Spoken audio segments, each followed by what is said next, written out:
తాకట్టులో ఉన్న మీ బంగారాన్ని విడిపించి ఆ రోజు ఆన్లైన్ రేటుకి మేము కొంటాం. Bhavani gold company. నమస్కారం, వెల్కమ్ టు సుమన్ టీవీ. నేను గీతాంజలి. భీష్మ ఏకాదశి రాబోతోంది. చాలా విశేషవంతమైన రోజు అని చెప్తారండి. అయితే ఏకాదశులు చాలా ముఖ్యమైనవని అందరికీ తెలుసు. ప్రత్యేకించి భీష్ముడి పేరు మీద ఉండేటువంటి ఏకాదశి ఇది ఒక్కటి మాత్రమే మాఘమాసంలో వస్తుంది. అయితే ఇంకా ముఖ్యంగా చెప్పాలనంటే వారి గురించి అలాంటి వాళ్ళు ఏంటంటే ఇప్పటి జనరేషన్ వాళ్ళైతే సినిమాల్లోనో సీరియల్స్లోనో ఇలా కొన్ని పౌరాణిక నాటకాల ద్వారానో తెలుసుకున్నారు. కానీ శాస్త్రంలో వీరి గురించి పురాణాల్లో చాలా చక్కగా చెప్పబడింది. పితామహుడిగా మనందరం పిలుచుకుంటాము. వారి ప్రాణం ఎప్పుడు పోవాలో వారి చేతుల్లోనే ఉండేటువంటి ఒక గొప్ప వరాన్ని ఆయన పొందారు.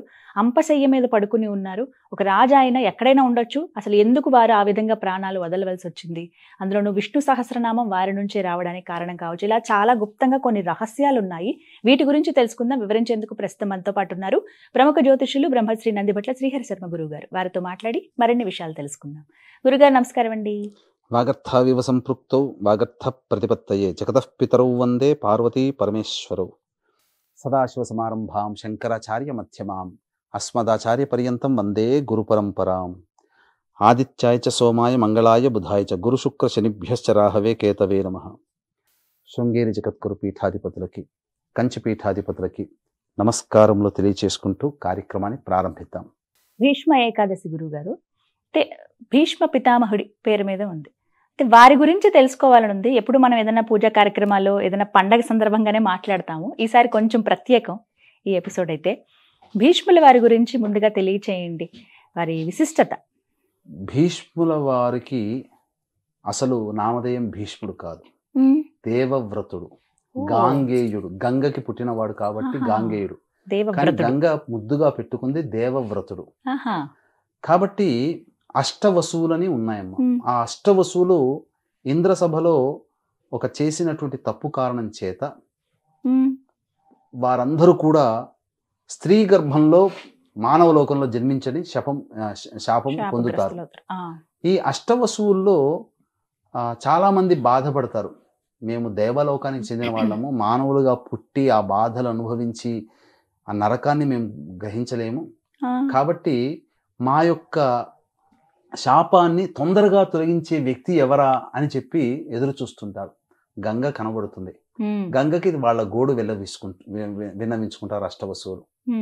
వసువులు అంటే ఒక రకంగా చెప్పాలంటే పితృలోకాలకి సంబంధించినటువంటి దేవతలమ్మ.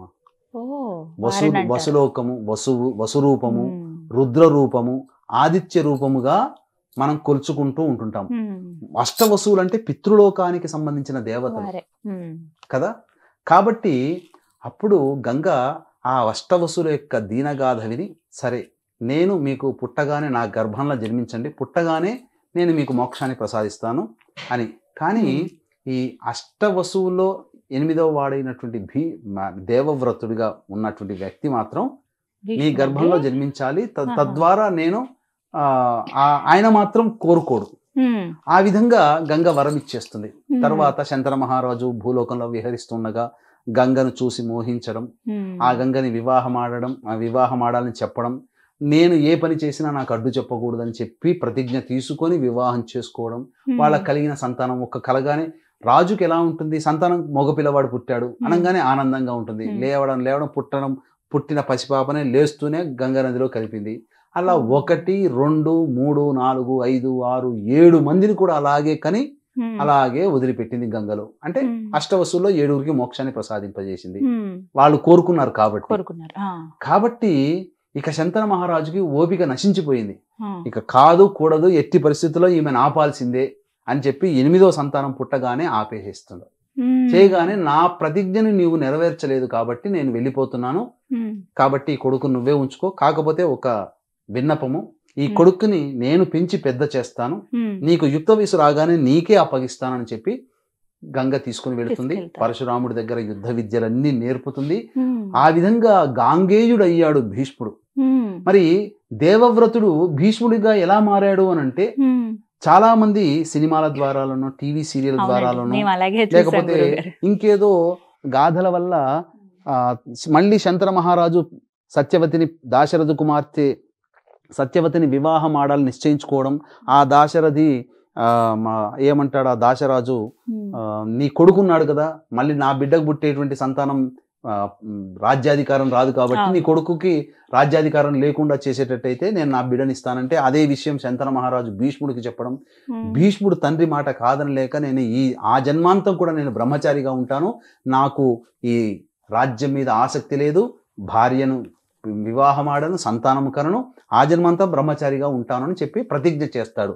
భీషణమైన ప్రతిజ్ఞ చేస్తాడు కాబట్టి ఆ రోజు నుంచి దేవవ్రతుడు కాస్త భీష్ముడుగా మారిపోయాడు. కానీ చాలా మందికి ఏమని తెలిసింది అని అంటే ఈ భీష్మ ప్రతిజ్ఞ చేసిన తర్వాత శంతన మహారాజు ఆయనకి వరం ఇచ్చాడు, ఇచ్చామరణాన్ని ఇచ్చాడు అని అంటారు. కానీ వాస్తవానికి అది కాదమ్మా. మనుషులుగా పుట్టిన వాళ్ళకి వరాలు ఇచ్చే అధికారం మానవులకి లేదు.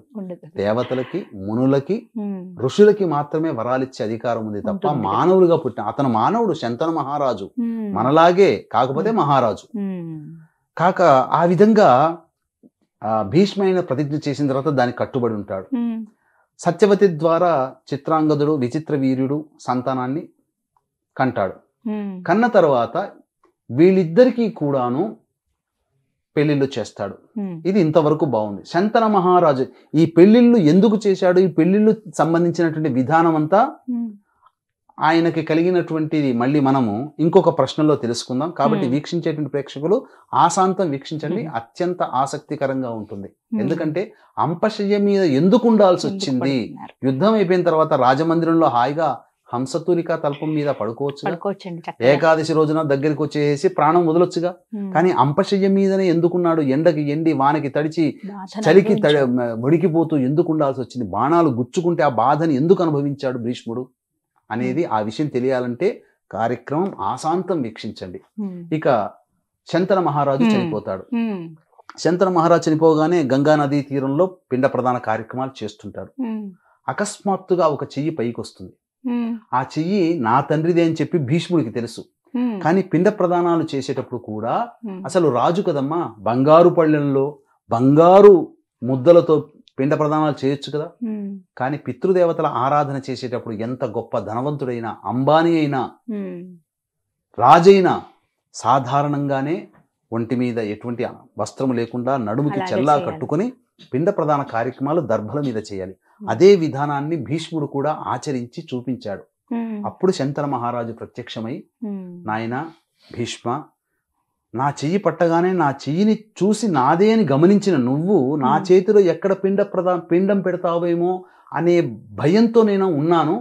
కానీ నువ్వు మాత్రము ధర్మాన్ని పాటించి దర్భల మీదనే పిండ ప్రదాన కార్యక్రమాలు, అక్కడే తిలతర్పణాలు చేశావు. నువ్వు గొప్ప ధర్మాన్ని పాటించావు నాయన. కాబట్టి నీకు ఈ ధర్మాన్ని పాటించి నాకు ఉత్తమ గతుల్ని ప్రసాదించావు నువ్వు. కాబట్టి నీకు ఇచ్ఛామరణాన్ని ప్రసాదిస్తున్నానని చెప్పి వరం ఇస్తాడు. చనిపోయిన తర్వాత దేవతలు అవుతారు, అందుకనే అప్పుడు వరం ఇచ్చాడు.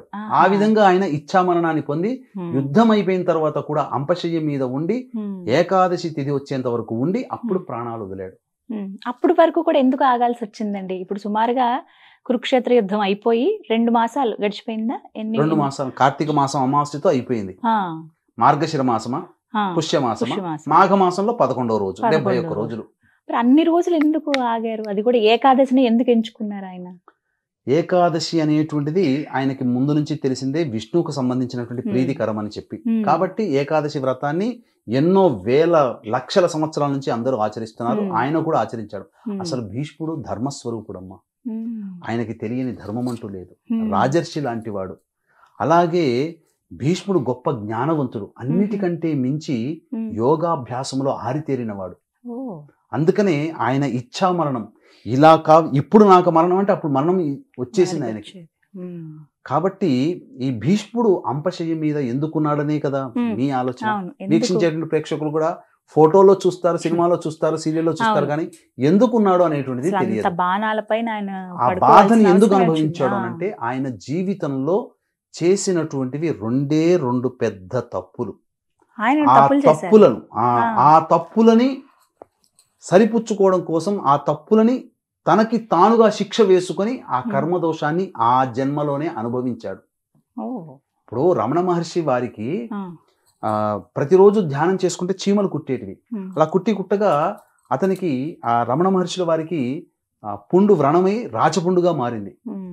కానీ ఆయన దానికి ఏమాత్రం మందు పెట్టేవాడు కాదు. ఎందుకంటే నేను అంతకుముందు జన్మలో నేను పాపాలు చేసి ఉన్నాను, అవి అందుకే ఇప్పుడు ఈ ఇలా- వ్యాధి రూపంలో నన్ను పీడిస్తున్నాయి, కాబట్టి ఈ వ్యాధిని నేను అనుభవిస్తే ఈ కర్మను అనుభవించినట్టు లెక్క, ఇక నాకు ఏ దోషము ఉండదు, మళ్ళీ వచ్చే జన్మ ఉండదని రమణ వారు అంత స్థితప్రజ్ఞతతో మోక్షాన్ని పొందారు, అన్ని సమస్యలు అనుభవించారు. కాబట్టి మన రామకృష్ణ వారు కూడా వీపు మీద రాచపుండు వ్యాధితో బాధపడుతూ చనిపోయారు, ఆయన అనుభవించాడు. అమ్మవారే ప్రత్యక్షమవుతుంది, అమ్మవారిని అడిగితే రోగాన్ని తగ్గించదా, కానీ మళ్ళీ ఇంకొక జన్మ ఎత్తాల్సి వస్తుంది, అందుకని కర్మక్షయం. భీష్ముడు కూడా అదే. రెండు, జీవితంలో చెరుపుకోలేనటువంటి తప్పులు, సరిదిద్దుకోగలిగే తప్పులు, ఎప్పుడూ వెంటాడే తప్పులు, సరిదిద్దుకోగలిగే 2 తప్పులు చేశాడమ్మా. ఏమిటండి అవి? అది వీక్షించేటువంటి ప్రేక్షకులకు గమనిక, మాఘమాసము పౌర్ణమి తిథి సందర్భంగా త్రివేణి సంగమం ప్రయాగరాజ్ క్షేత్రంలో 144 ఏళ్లకు ఒకసారి వచ్చే మహాకుంభమేళాలో జాతకరీత్యా కలుగు విద్య, వివాహ, ఉద్యోగ, దాంపత్య, సంతాన, అనారోగ్య సమస్యల నివారణకి, అలాగే గత జన్మ కర్మదోషాలు ఉండడం వల్ల ఈ జన్మలో సమస్యలు ఉంటాయి కాబట్టి కర్మదోష నివారణ తిలహోమాలు, మరియు 2025 సంవత్సరం శని భగవానుడు అన్ని రాశుల వారికి ప్రభావం చూపుతున్నాడు కాబట్టి శని దోష నివారణ హోమాలు పర్ హెడ్ 2100 రూపాయలకి చేయించడం జరుగుతుంది. అలాగే మనకు పుష్కరాలు ఎలాగో కుంభమేళ అలాగే, కాబట్టి భార్యాభర్తల వైపు మరణించినటువంటి వారి ఆత్మతృప్తి కోసం బ్రాహ్మణుణ్ణి కర్తగా పెట్టి పిండ ప్రదాన తర్పణాది కార్యక్రమాలు చేయించడం జరుగుతుంది. ఇవి ప్రస్తుతం పరిస్థితులు అనుకూలిస్తే ప్రయాగరాజ్ క్షేత్రంలో చేయించడం జరుగుతుంది, లేకపోతే ఖచ్చితంగా ఇవే కార్యక్రమాలు కాశీ క్షేత్రంలో కూడా జరిపించడం జరుగుతుందని గమనించగలరు. ఆయన చేసినటువంటి 2 తప్పులమ్మ, ప్రధానంగా భీష్ముల వారు చేసింది ఏంటంటే, మనం ఇంతకుముందు ఒక దగ్గర ఆగాం, సత్యవతికి పుట్టినటువంటి చిత్రాంగదుడు విచిత్ర వీరుడికి వివాహాలు చేయాలి కాబట్టి కాశీరాజు స్వయంవరం ప్రకటిస్తాడు తన కూతుళ్ళకి. ఆ స్వయంవరానికి వెళ్ళి గెలిచి, యుద్ధం చేసి గెలిచి ఆ ముగ్గురిని కూడా తీసుకుని వస్తాడు. ఎందుకంటే స్వయంవరం గెలిచిన తర్వాత ఎవరికైనా కానీ వారి సొత్తే. కానీ ఇక్కడ మీరు గమనించుకుంటే భీష్ముడు తీసుకొచ్చాడు కదా, భీష్ముడు వివాహం చేసుకోవాలి, కానీ భీష్ముడు ప్రతిజ్ఞ చేశాడు కాబట్టి నాకు కాదు నా తమ్ముల్ని వివాహం చేసుకోండి అని చెప్పి ఆజ్ఞాపించడం. అందులో అంబిక మాత్రము, నేను ఆల్రెడీ ఒక అబ్బాయిని ఇష్టపడ్డానండి, భీష్మ, కాబట్టి నేను ఆయన్నే వివాహం చేసుకుంటానంటే, సరేనమ్మా ఈ విషయం నాకు ముందే ఎందుకు చెప్పలేదు, అక్కడే చెప్పి ఉంటే మీ ఇద్దరు అక్కల్ని తీసుకొని వచ్చేవాడిని తప్ప నిన్ను తీసుకొచ్చేదాన్ని వాడిని కాదు కదా, కాబట్టి వెళ్ళమ్మా అని చెప్పి ఆమెను పంపిస్తాడు. పంపించిన తర్వాత అక్కడ ప్రేమించిన వ్యక్తి నీవు ఒకరి సొత్తు అయిపోయి యుద్ధంలో గెలుచుకున్నాడు స్వయంవరంలో, కాబట్టి ఇప్పుడు నా సొత్తు కాదు, కాబట్టి నేను నిన్ను వివాహం చేసుకోనంటే రెండికి చెడ్డ రేవడిగా అయిపోయి బాధపడుతూ కుంగి కృషించిపోతూ అవమానాన్ని భరించలేక ఆ యొక్క ఈశ్వరుని కోసం ఘోర తపస్సు చేసి యోగాగ్నిలో బూడిదైపోతుంది ఆమె. అంబిక ఎక్కడ జన్మించింది? ద్రుపదరాజు కూతురుగా కొడుకుగా జన్మించాడు. కానీ అక్కడ జరిగినటువంటిది ఏంటంటే, పురుషుడిగా జన్మించినప్పటికీ కూడా యుక్త వయస్సు వచ్చిన తర్వాత స్త్రీ లక్షణ ప్రభావం చేత అప్పట్లోనే ట్రాన్స్జెండర్ ఆపరేషన్ జరిగింది. ఎవరికి? శిఖండికి. కాబట్టి స్త్రీ లక్షణాలని పొందే విధంగా ఆపరేషన్స్ జరగడం, ఆ విధంగా శిఖండిగా మారిపోతాడు. కానీ ఎందుకు భీష్ముని పగపట్టి, భీష్ముని స్త్రీ పగబడితే ఎలా ఉంటుందో ఇదొక ఉదాహరణ. కాబట్టి భీష్ముని సంహరించడం కోసమే పుట్టింది. కాబట్టి పురుషుడిగా ఉంటే యుద్ధం చేస్తే మరణిస్తాడు, భీష్ముడు ముందు నిలవలేడు. కాబట్టి ఎటు మగ ఆడ కాకుండా ట్రాన్స్జెండర్ గా మారిపోతాడు. తర్వాత ఇదే విషయము అక్కడ ధర్మరాజు యుద్ధానికంటే ప్రారంభం కంటే ముందు అడుగుతాడు, భీష్మ పితామహ నువ్వుండగా ఎవ్వరూ విజయాన్ని సాధించలేరు, కాబట్టి నిన్ను ఓడించగలిగేటువంటిది ఏంటి, నిన్ను నిలువరించగలిగే శక్తి ఏముంది, ఓడించలేం కానీ నిన్ను ఆపగలిగే శక్తి ఏముంది అని అంటే, శిఖండిని కనుక ముందు కనుక ఉంటే, అంటే అట్లా శిఖండి అని చెప్పలేదు అక్కడ, వీరోచితమైనటువంటి వీరుడు ఎప్పుడు కూడా పురుషుడితో యుద్ధం చేస్తాడు లేదా వీర వనితతో యుద్ధం చేస్తాడు, కానీ సామాన్యులైనటువంటి బాలుల మీద, ఆడవాళ్ల మీద యుద్ధం చేయడు. పైపెచ్చు అటు ఇటు కాకుండా, మగ ఆడ కాకుండా ఉన్న వాళ్ళతో కూడా యుద్ధం చేయడం వీర ధర్మం కాదు, రాజధర్మం కాదు. అందుకని ఈ లక్షణాలు ఉన్న వాళ్ళతో నేను యుద్ధం చేయనయ్యానంటే, అప్పుడు ఏరుకోరి ద్రుపదుడి కుటుంబంలో పుట్టినటువంటి శిఖండిని అవసరానికి సందర్భంగా భీష్ముని నిలవరించలేకపోతున్నామని కృష్ణుడు చెబితే, అప్పుడు అర్జునుడు ముందర పెట్టుకొని పెట్టగానే అస్త్రాలు సన్యాసం వదిలేయడం, అప్పుడు బాణాలు వదలడం, ఆయన శరీరము మొత్తము ఛిద్రమైపోతుంది. ఇది ఒక తప్పు ఏంటి, ఒక స్త్రీని వివాహం కాకుండా అటు ఇటు కాకుండా స్త్రీని బ్రహ్మచారిణిగా మరణించడానికి కారణభూతుడయ్యాడు. ఇక రెండవ తప్పు, యుద్ధం అయిపోయిన తర్వాత అనేక సందేహాలు ధర్మజుడికి వస్తే, ధర్మరాజుకి వస్తే, ఆ సందేహాలు తీర్చుకోవాలని చెప్పి కృష్ణుని అడిగితే, నేను కాదయ్యా చెప్పాల్సింది. ఇప్పుడు మీకు ఉదాహరణ చెప్పాలంటే ఒక డైరెక్టర్ ఉంటాడు. ఆ డైరెక్టరు హీరో హీరోయిన్ పెట్టి సినిమా తీస్తేనే ప్రజలు చూస్తారు కదా. ఆ డైరెక్టరు పెట్టి చేస్తే ఆయన చేస్తే మాటలు చెప్తే చూడరు కదా. అట్లాగే కృష్ణుడు చెప్తే ఎక్కదని చెప్పి నాకన్నా గొప్ప జ్ఞానవంతుడు, ధర్మశీలి, అన్ని విషయాలు తెలిసిన బహుముఖ ప్రజ్ఞాశీలి అయినటువంటి భీష్ముడు ఉన్నాడయ్యా, ఆయన దగ్గరికి వెళ్ళి ఆయన దగ్గర సందేహాలు తీర్చుకుందామని చెబుతాడు. అలా పాండవులు, భార్య అయినటువంటి ద్రౌపదితో సహా కృష్ణుడు తీసుకుపోతాడు. అందరినీ తీసుకుని వెళ్ళి ఆ యుద్ధం అయిపోయిన తర్వాత అక్కడ కూర్చొని పెట్టుకొని అన్ని విషయాలు అడగాలని నిశ్చయం చేసుకుంటాడు. అప్పుడు ఏమంటాడంటే, కృష్ణుడిని చూసి ఇట్లా ధర్మ సందేహాలకు వచ్చానంటే నువ్వే చెప్పొచ్చు కదా కృష్ణ అనంటే, నేను చెప్పకూడదు, నువ్వు చెప్పాలనే ఉద్దేశంతో తీసుకొచ్చానయ్యానంటే, నా శరీరము ముళ్ళ బాణాలతో మీద ఉన్నది, రోజు రోజుకి ఆ బాణాల తీవ్రతకి నా శరీరం కృంగి కుషించిపోతుంది, కాబట్టి నేను మాట్లాడలేని స్థితిలో కూడా ఉన్నానయ్యా, నీకు తెలుసు కదా అనంటే, ఈ యొక్క ధర్మ సూక్ష్మాలన్నీ తెలియచేసేంత వరకు కూడా నీకు ఆరోగ్యాన్ని ప్రసాదిస్తున్నానని చెప్పి కృష్ణుడు అనుగ్రహించడం కారణం చేత ఈ అంపశయ్యం మీద ఉన్నప్పటికీ కూడా అతని శరీరం బాధపడకుండా ఉండి సమస్తమైనటువంటి ధర్మజ్ఞాన సంబంధమైన విషయాలన్నీ ధర్మరాజు అడగడం, భీష్ముడు చెప్పడం, ఈ విధంగా ఇందులో భాగంగానే విష్ణు సహస్రనామాలు కూడా మనకు పుట్టాయి. విష్ణు సహస్రనామాలు భీష్ముడే మనకు అందించాడు. ఈ విధంగా చేసింది ఇన్ని ధర్మాలు చెబుతుంటే అన్ని వింటూ వింటూ ఉన్నటువంటి ద్రౌపది పక్కున నవ్వింది. నవ్వి ఎందుకమ్మా నవ్వావని భీష్ముడు అడిగితే, ఇన్ని గొప్ప ధర్మ సందేహాలకి నివృత్తి చేస్తున్నావు, ధర్మ పన్నాలు పన్నుతున్నావు, గొప్ప గొప్ప ధర్మ రహస్యాలని చెబుతున్నావు, మరి ఆ రోజు ద్రౌపది వస్త్రాపహరణం సమయాన ఎక్కడి పోయిందయ్యా నీ ధర్మము, ఎందుకు ఆపలేకపోయావయ్యా? ఆ రోజున నువ్వు దుర్యోధను గనక ఆపి ఉంటే ఈ యుద్ధం జరిగేదా? నువ్వే పాండవులకి ఇంత భాగం పంచాలని నువ్వు పెద్ద దిక్కుగా ఉండి నువ్వు ధర్మంగా నువ్వు ఉంటే ఈ యుద్ధాలు జరిగేటివా? నా బంధువుల్ని, నా భర్త బంధువుల్ని, అందరినీ, ఈ ప్రపంచాన్ని నాశనం చేసుకునే విధంగా సృష్టి నాశనం అయ్యేదా అని చెప్పి అడుగుతుంది.